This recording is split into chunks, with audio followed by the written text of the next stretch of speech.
आप हमेशा इसी गांव में नहीं क्या? नहीं तो मेरी पैदाइश इस गांव की है। फिर पढ़ने के लिए मैं बड़े पापा के यहाँ शहर चली गई थी। ग्रेजुएशन की पढ़ाई पूरी करके अभी 6 महीने पहले ही लौटी हूँ इस गांव में। That's great. आपकी हॉबीज क्या क्या है? मुझे घूमना बहुत पसंद है और कुकिंग करना।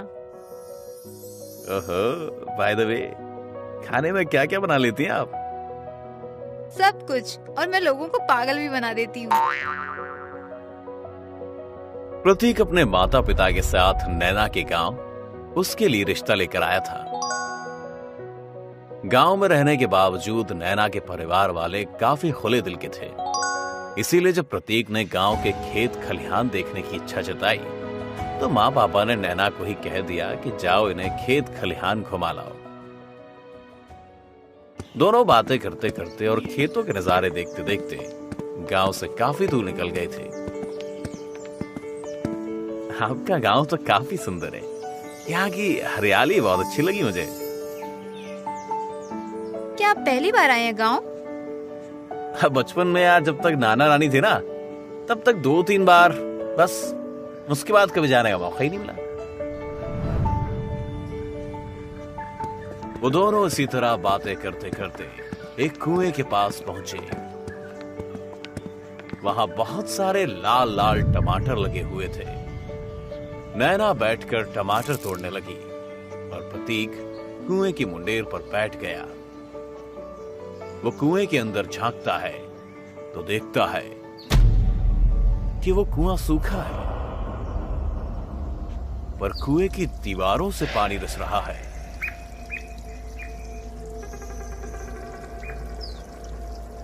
आपके गांव का तो कुआं भी निराला है। सूखा है या पानी वाला समझ ही नहीं आ रहा। अच्छा, ये टमाटर देखो ना कितने सुंदर हैं। ये कहकर वो प्रतीक के साथ उसी मुंडेर पर बैठ गई। जैसे ही वो बैठी वैसे ही अचानक मौसम बदल गया।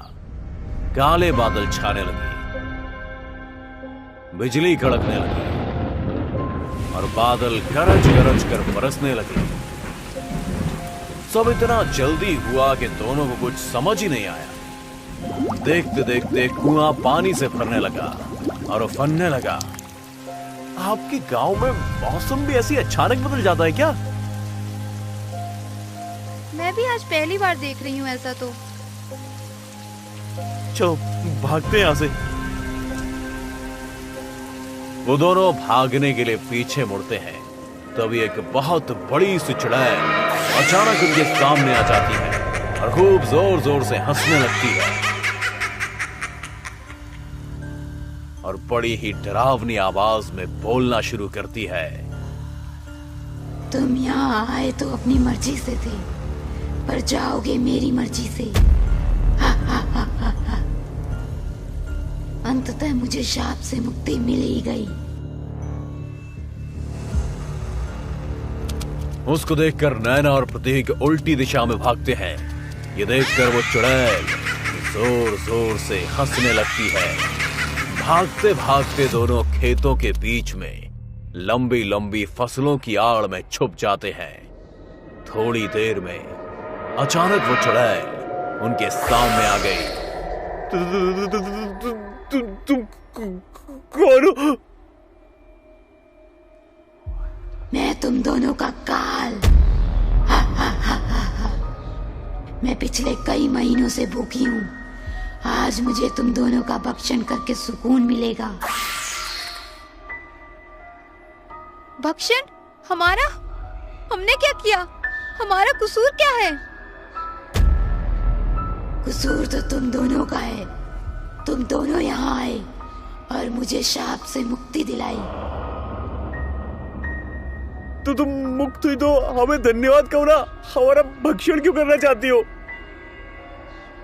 तुमने कभी घोड़े को घास से दोस्ती करते देखा है क्या? ये शापित कुआं है क्या? तुम शापित कुएं की चुड़ैल हो क्या? मैं इस कुएं की मालकिन हूँ और ये शापित कुआं नहीं, शापित मैं थी। शापित कुआं? चुड़ैल? आप क्या बोल रही हैं? अरे ये तुम लोग क्यों वक्त बर्बाद कर रहे हो?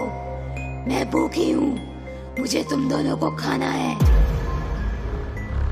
आप हमें खा लेना, पर पहले ये बता दो कि आप हो कौन? मतलब हो कौन? सवारी ऐसी हो गई। अब कौन सा शाप? अब निर्दोषों पर कुछ तो दया करो। तुम मुझसे दया की उम्मीद कर रहे हो? तुम्हारे गांव वालों ने तो मेरे साथ दया नहीं की थी। मैं ब्याह करके आई थी, उसी दिन मेरे पति को सांप काट लिया। वो मर गया तो मुझे अपशगुनी कहकर अनजान गांव से अंधेरी रात में बाहर निकाल दिया। मेरे बूढ़े माँ बाप पर ब्याही बेटी के लौट आने पर क्या बीतेगी, ये सोचकर मैं वापस उनके पास नहीं जा पाई। तब मैंने इसी कुएं को अपना ठिकाना बनाया था। जिंदा थी तब तो मैं कमजोर थी, पर मरने के बाद मैं उनसे बदला लेना चाहती थी। पर मैं गांव में प्रवेश करना चाही तो गांव के तांत्रिक ने मुझे श्राप दे दिया कि जब कोई जोड़ा आकर इस कुएं की मुंडेर पर बैठेगा तब इस कुएं से और मेरे शाप से मुक्त होगी। आज तुम दोनों यहाँ आए और मुझे मुक्त कर दिया। अब मैं अपना बदला ले सकूंगी। कौन थे तुम्हारे ससुराल वाले? चौधरी जी, पान वाले। वो जिनकी दुकान गुमटी पर थी और उनका एक बेटा है जो अपंग है। हाँ, वो अपंग मेरा देवर लगता था। पर वो बूढ़ा बूढ़ी तो पहले से ही नरक भोग रहे हैं। तू सच कह रही है? हाँ। वो चुड़ैल उन्हें खाने के बजाय अपने गांव में लेकर उड़कर चली गई। अपने सास ससुर के घर जाकर देखा कि वो लोग कोढ़ से पीड़ित होकर असहाय अपनी अपनी खाट पर पड़े हैं और वो अपंग लड़का बगल में बैठकर भूख भूख कर रहा था। उन लोगों को तड़पता देखकर चुड़ैल को चैन आ गया। देख लिया आंखों से? हाँ, देख लिया और मेरे मन को सुकून भी मिल गया। इतना कहकर उसने प्रतीक और नैना को जमीन पर उतार दिया और खुद उड़कर उसी कुएं की तरफ चली गई। प्रतीक और नैना जल्दी से अपने घर की तरफ चल दिए और दोनों ने एक दूसरे का साथ दिया था तो दोनों एक दूसरे से शादी करने को भी राजी हो गए। जीवनपुर गांव में सब कुछ अच्छा चल रहा है। ये ज्यादा बड़ा गांव नहीं है, बल्कि यहाँ बहुत ही कम लोग रहा करते हैं। सब लोग एक दूसरे के साथ प्यार से रहते हैं, लेकिन इस गांव के लोग नहीं जानते कि अचानक उनकी जिंदगी बदलने वाली है और ये बदलाव अच्छा तो बिल्कुल नहीं होने वाला। शाम के वक्त रोज की तरह सीमा पानी भरने के लिए कुएं पर जाती है। आज तो पानी भरने जाने भी कुछ ज्यादा ही देर हो गई। चलो कोई बात नहीं, कल से तो तड़के ही जाया करूंगी पानी भरने। सीमा पानी भरने के लिए रस्सी में बंधा हुआ मटका कुएं में डालकर ऊपर खींचने लगती है। सीमा वहां कहीं नहीं है। कुएं के पास वो रस्सी जिसमें मटका बांधकर सीमा पानी खींच रही थी, उस मटके में खून भरा हुआ था। सीमा के काफी देर तक घर लौटकर ना आने पर उसका पति मनीष परेशान हो जाता है। सीमा अभी तक क्यों नहीं आई है? मैं कुएं पर जाकर देखता हूं। वो कुएं पर पहुंचता है। सीमा, कहां हो तुम सीमा? ये मटका, ये तो सीमा लाई थी पानी भरने के लिए। यही है वो। सीमा वहां कहीं नहीं दिखती और मनीष उसे ढूंढकर थक हार कर अकेला ही घर वापस आ जाता है। अगले दिन गांव के प्रधान का बेटा हसमुख पानी भरने कुएं पर पहुंचता है। कितना अच्छा भला मैं दोस्तों के साथ गांव में पीछे क्रिकेट खेलने जाता था, पर पापा ने यहाँ पानी भरने भेज दिया। चलो कोई नहीं, पानी भर कर फिर खेलने जाऊंगा। आज ब्लू है पानी पानी पानी पानी पानी पानी, और दिन भी चानी चानी चानी चानी। गुनगुनाते हुए हंसमुख पानी भरने कुएं पर पहुंचता है और अपनी रस्सी बंधी हुई बाल्टी कुएं में गिराता है। कुएं के पास हंसमुख की बाल्टी खून से भरी हुई रस्सी में बंधी रखी है और हंसमुख वहां कहीं नहीं है। यो छोरा अभी तक आयो क्यों ना? दोस्तन के साथ मटर गश्ती करबे में रुक गओ को कहूं? अभी देख कर आटू, आज पिटेगो मुंह से बहुत कसके। प्रधान हंसमुख को ढूंढते हुए कुएं के पास पहुंचता है। वहां हंसमुख की जगह मिलती है तो खून से भरी बाल्टी। प्रधान के बेटे सीमा और गांव के और भी लोगों के साथ ऐसी ही घटना होती है। अब गांव में सब लोग धीरे धीरे डरने लगते हैं और गांव में दहशत फैल जाती है कि आखिर कुएं में पानी भरने जाने वाले लोग जा कहां रहे हैं। गांव के लोग भी कम होने लगते हैं। और मुझे तो ये लग रहा है कि वो हमारे गांव में लोगन को उठा के ले जा रहा है, पर ऐसा कौन करेगा और क्यों? एक्चुअली में पता करना चाहिए आखिर ये हो क्या रहा है और क्यों हो रहा है। ऐसा करते हैं, हम तीनों आज शाम को कुएं के पास जाते हैं और छिप कर देखते हैं कि आखिर बात क्या एक्चुअली। वो तीनों कुएं के पास पहुंचते हैं और कोने में छिप जाते हैं। थोड़ी देर में गांव का ही एक आदमी कुएं पर आता है और वो पानी भरने के लिए मटके को कुएं में डालकर ऊपर खींचने लगता है। जैसे ही वो पानी खींचने की कोशिश करता है, वो रस्सी के साथ कुएं में अंदर घुस जाता है और मटका बाहर आ जाता है जिसमें खून भरा है। ये तीनों ये देखकर बहुत डर जाते हैं। यार अब तो कोई शक नहीं, ये काम किसी भूत या चुड़ैल का है। ये किसी इंसान का काम तो दूर दूर तक नहीं है, मैं बता रहा हूँ। हाँ, अब हम लोगों को कुएं से दूर रहना होगा। अरे पर ऐसा हो कैसे सकते है? पानी तो कुएं से इस्तेमाल करने पड़ेगो। ये चुड़ैल को इलाज सिर्फ दिव्य दृष्टि वाले बाबा कर सकते हैं, जिन्हें चुड़ैल कहूं दिख जाते और वो बाबा पकड़ लेते। तो फिर हमें बिना देर किए बाबा के पास चलना चाहिए और अपने गांव को इस संकट से बचाना चाहिए। वो तीनों बाबा के पास पहुंचते हैं। कहो, क्या तकलीफ है? चुड़ैल का साया है या भूत करीब है? बाबा, हमारे गांव पर बहुत बड़ा संकट आ गया है। हमारे गांव में कुआं में वो भूत प्रेत या चुड़ैल है। ऐसा कहते हुए वो तीनों बाबा को पूरी बात बताते हैं। बाबा उनकी बात सुनकर कहते हैं, चिंता ना करो, सही जगह आए हो तुम लोग। चलो मेरे साथ उस कुएं पर, देखता हूँ ये कौन सी चुड़ैल है जिसने सबको परेशान किया हुआ है। बाबा उन तीनों के साथ कुएं पर पहुंचते हैं और कुएं में झांक कर देखते हैं।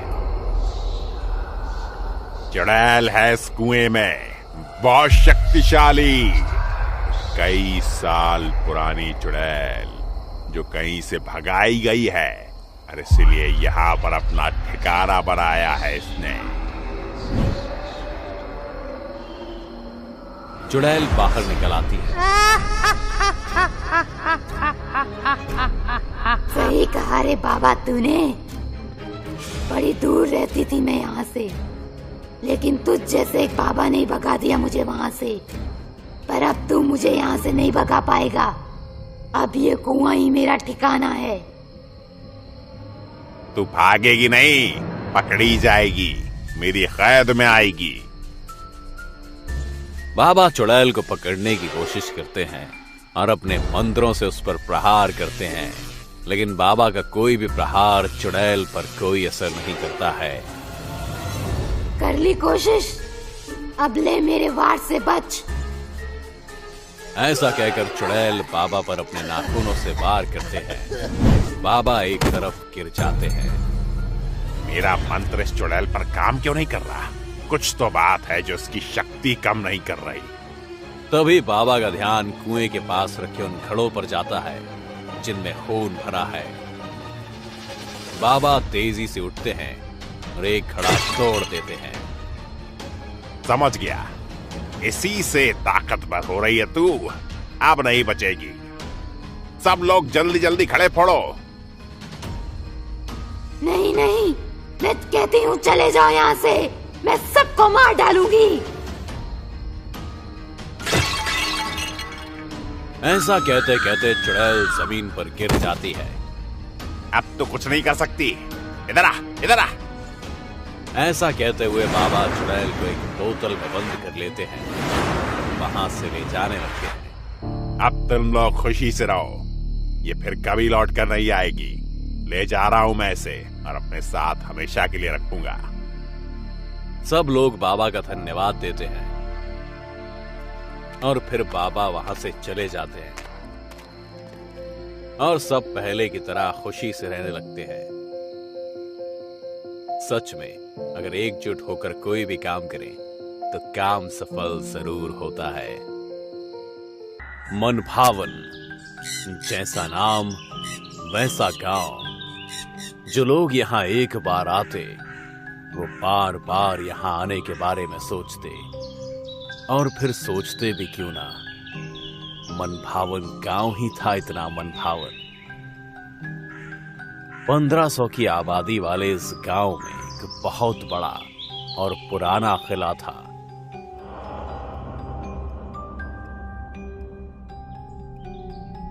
जो कि अब खंडहर बन चुका था।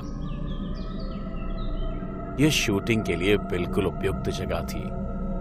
सरकार का ध्यान ना होने की वजह से यहां कोई टैक्स वगैरह की भी चिंता नहीं थी और जब चाहे तब शूट भी कर सकते थे।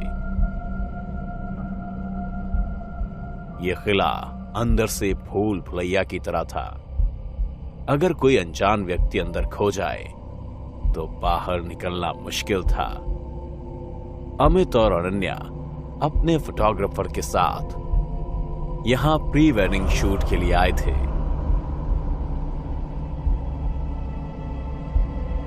अमित, तुमने इस जगह को ढूंढा कैसे? आपके लिए तो जन्नत भी ढूंढ ले, ये तो फिर भी किला है। किला या खंडर? देखो, हमारे शहर के सबसे नजदीक यही है। अब इसे किला समझो या खंडर समझो। सर, अच्छी जगह है, आप लोग टचअप कर लीजिए, तब तक मैं लोकेशन सेट करता हूँ।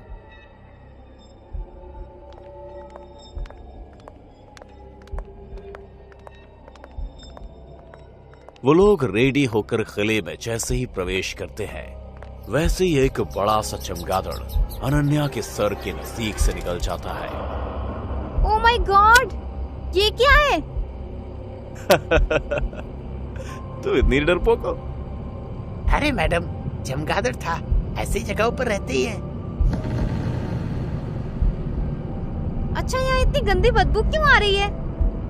ये भी चमगादड़ की होगी, साफ सफाई तो होती नहीं है। वो लोग किले के अंदर कुछ दूर चले थे कि नीचे की ओर जाती हुई सीढ़ियां दिखी। तो वो लोग नीचे और फिर और नीचे उतर गए। वो जगह बहुत सुंदर थी। अनन्या गोल गोल घूमकर खुश होते हुए बोली, अमित, ये जगह तो बहुत सुंदर है, हम यहाँ करते हैं शूट। ठीक है, पर मैंने सुना है जैसे जैसे और नीचे जाओगे वैसे वैसे और सुंदर लोकेशंस मिलेंगी। शुरू तो करते हैं पहले। वो लोग पोज देने लगते हैं और फोटोग्राफर शूट करना शुरू करता है। तभी एक औरत का साया अनन्या के पीछे आकर खड़ा हो जाता है। फोटोग्राफर चौंक जाता है। जैसे ही कैमरे की स्क्रीन पर देखता है तो अनन्या के पीछे कोई नहीं होता। वो फिर जैसे ही कैमरे के ऊपर देखता है तो फिर साया नजर आता है। वो डर जाता है।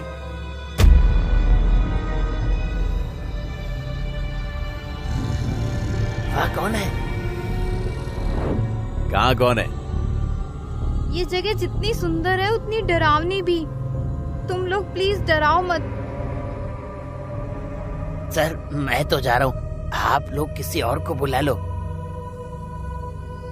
अरे भाई तुम्हारा कोई भ्रम वगैरह होगा। ऐसे भी शाम होने वाली है। हाँ, जल्दी से शूट फिनिश करो, अब 7 बजे निकलते हैं। और अगर जाओगे भी तो यहाँ से कोई टैक्सी नहीं मिलेगी इस टाइम। तो फोटोग्राफर ना चाहते हुए भी फिर से कैमरा उठाता है और शूट करने लगता है। जैसे ही वो दोनों पोज देना शुरू करते हैं तो इस बार वो साया अनन्या को भी दिखाई दिया, और वो साया ठीक वैसे ही खड़ा था जैसे अनन्या खड़ी थी, अमित के दूसरी तरफ हाथ में हाथ डाल के। अमित, फोटोग्राफर सही कह रहा है, यहाँ कोई है। क्या? अनन्या ने अमित का हाथ छोड़ दिया था, पर उस साये ने अभी भी अमित को पकड़ रखा था। फोटोग्राफर डर के मारे वहां से भाग गया। अरे तुम क्या जा रहे हो? पैसे नहीं चाहिए तुम्हें? अमित, यहाँ से चलो, जल्दी चलो। अनन्या पागल हो गई हो क्या? मैं पहले भी आया हूँ और रात भर के लिए यहाँ रुका भी हूँ। ऐसा कुछ नहीं जैसा तुम लोग समझ रहे हो। अनन्या ने पीछे पलट कर देखा तो अभी भी वो साया अमित का हाथ पकड़े खड़ी थी। अच्छा, तो फिर ये क्या है? कौन? कहाँ?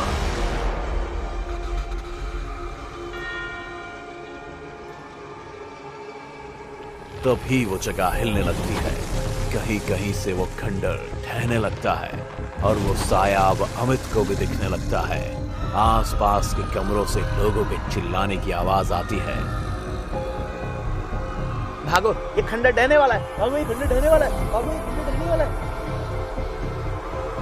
अनन्या अमित को खींचने की कोशिश करती है, पर अमित अपनी जगह से हिल भी नहीं पाता। पूर्वा, तुम? कौन पूर्वा? अमित? हाँ मैं। तुमने मुझे पहचान लिया? मुझे लगा अपने नए शिकार के सामने मुझे नहीं पहचानने की एक्टिंग करोगे। नई शिकार से मतलब क्या है तुम्हारा? हा हा हा हा हा। अमित, तुमने बताया नहीं इसे मेरे बारे में। तुम तो मर गई थी ना? मैं मर नहीं गई थी, मार दी गई थी।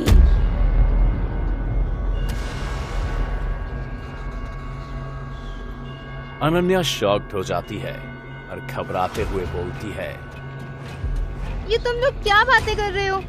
अमित, तुम इसे कैसे जानते हो? मैं अरे ये फट्टू क्या बताएगा, मैं बताती हूँ ना। तुम ऐसे नहीं बोल सकती मेरे अमित को। अब पूर्वा को भी गुस्सा आ जाता है और उसके गुस्से के साथ साथ आंधी तूफान आने लगता है। तुम्हारा अमित, अगर मैं अभी जिंदा होती तो ये मेरा होता।